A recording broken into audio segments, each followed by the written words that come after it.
नमस्कार.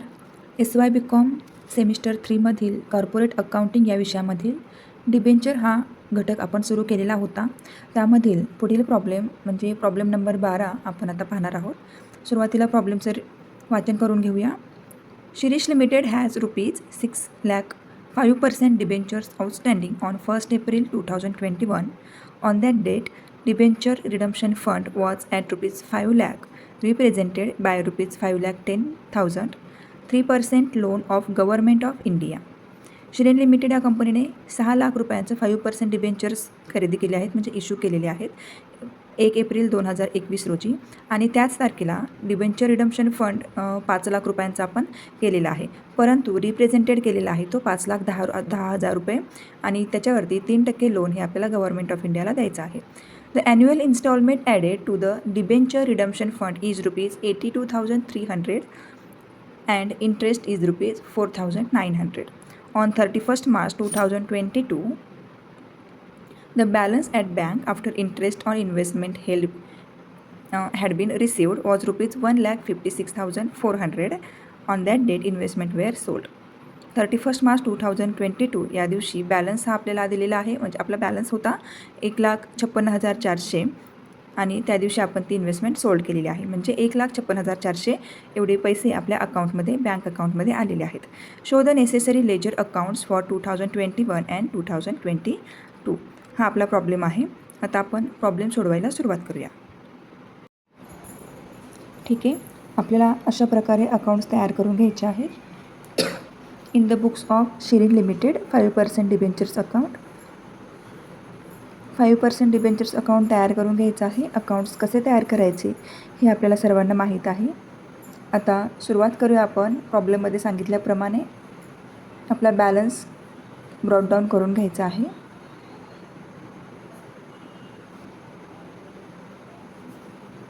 त्यानंतर 1 April 2021ला balance ब्रॉडडाऊन केलेला आहे.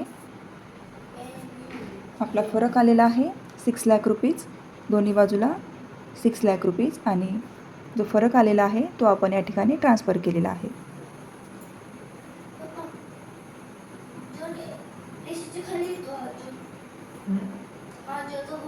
₹6 लाख रुपये.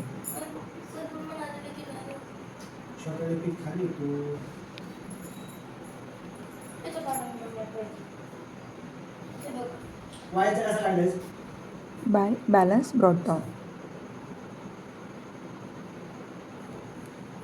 ठीक आहे, आता पुढे debentures redemption fund account open केलेला आहे. त्याच्यामध्ये date particular rupees, date particular rupees असे कॉलम तयार करून घ्यायचे आहेत.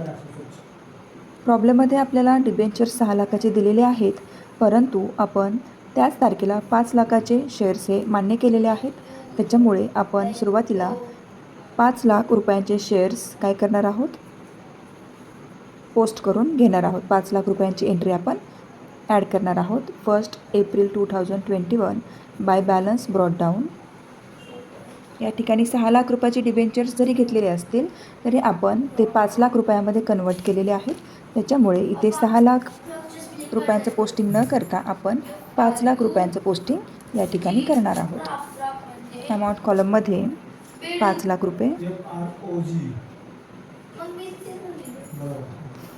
त्यानंतर इंटरेस्ट सांगितलेला आहे आपल्याला 3%.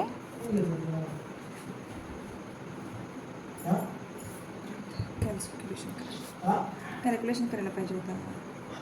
ठीक आहे, 3% इंटरेस्ट चार्ज करणार आहोत आपण 31 मार्च 2022 रोजी.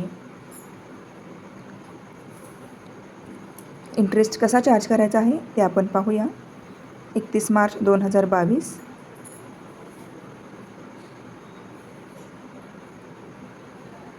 Bye interest on investment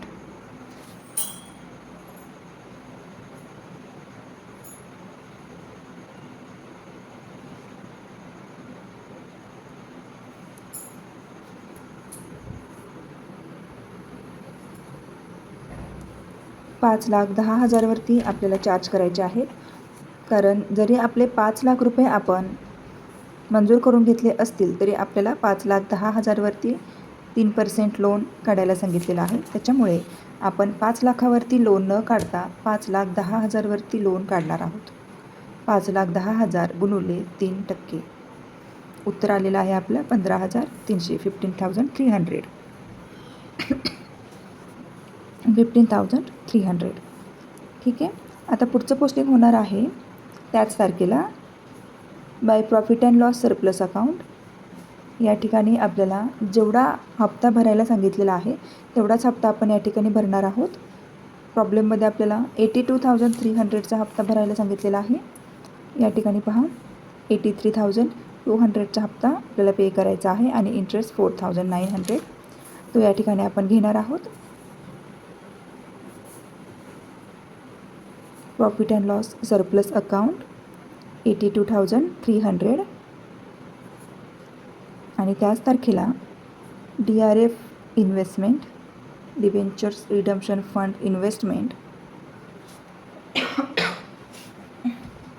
4,900 rupees.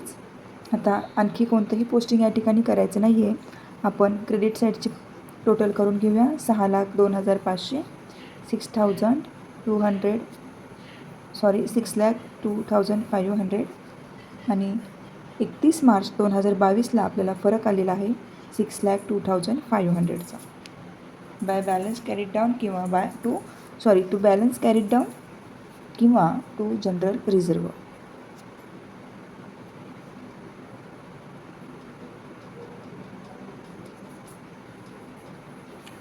Debentures redemption fund account आपलं क्लोज झालेलं आहे. आता आपण debentures redemption fund investment account close करणार आहोत. याआधी पोस्टिंग करून घेऊया. नेहमीप्रमाणे अकाउंट ओपन केलेलं आहे. तिथे आपण लिहून घेऊया date particulars rupees and date particulars rupees.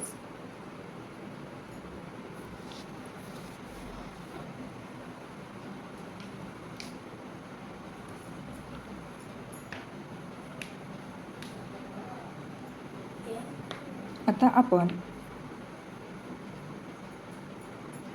जो बॅलन्स आहे पहिल्या वर्षीचा तो ब्रॉडडाऊन करून घ्यायचा आहे 1 एप्रिल 2021चा.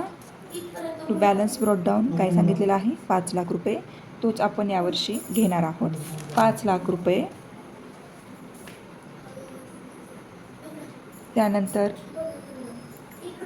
इन्व्हेस्टमेंट अमाऊंट जी दिलेली आहे debentures redemption fund investment amount 31 March 2022 या दिवशी डिबेंचर्स रिडम्पशन फंड इन्व्हेस्टमेंट 4,900 आणि जो फरक येणार आहे तो आपण क्रेडिट साईडला घेणार आहोत कारण यापेक्षा वेगळी एंट्री नाही आहे याच्यामध्ये. आपण एवढेच पोस्टिंग करणार आहोत. दोन्हीची टोटल आलेली आहे 5,04,900 आणि तेवढाच फरक क्रेडिट साईडला आलेला आहे 5,04,900. आपण अकाउंट क्लोज करून घेऊन येणारा फरक बाय बँक अकाउंटला ट्रान्सफर करणार आहोत 5,04,900.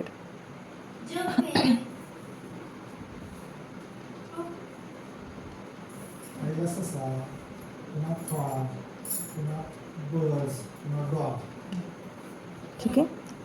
हे अकाउंट आपण क्लोज करूया. आता पुढचा आणि शेवटचा अकाउंट आहे कॅशबुक. ते आपल्याला तयार करायचं आहे. सेम याच पद्धतीने तयार करून घ्यायचं.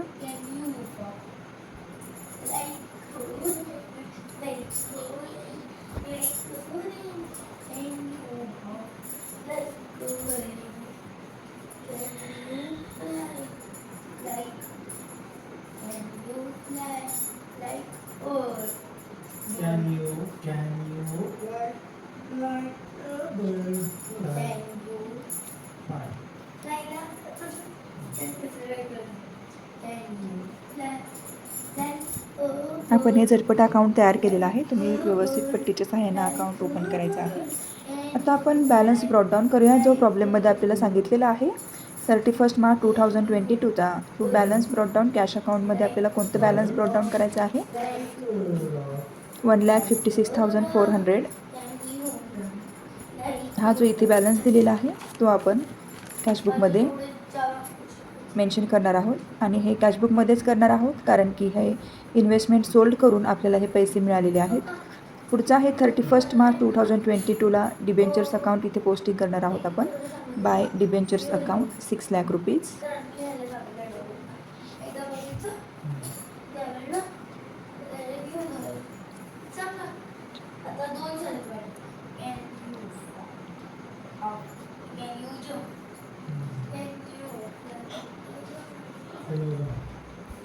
त्यानंतर आपली डिबेंचर रिडम्पशन फंड इन्व्हेस्टमेंट अकाउंटची जी टोटल किंवा जो फरक आलेला आहे तो या ठिकाणी आपण ट्रान्सफर करणार आहोत टू DRF इन्व्हेस्टमेंट 5,04,900.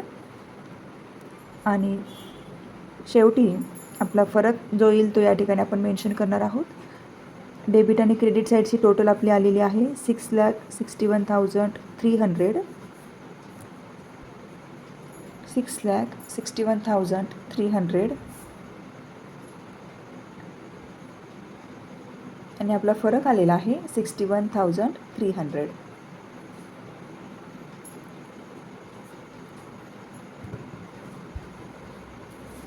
ठीक आहे, असा हा प्रॉब्लेम इथे आपला संपलेला आहे.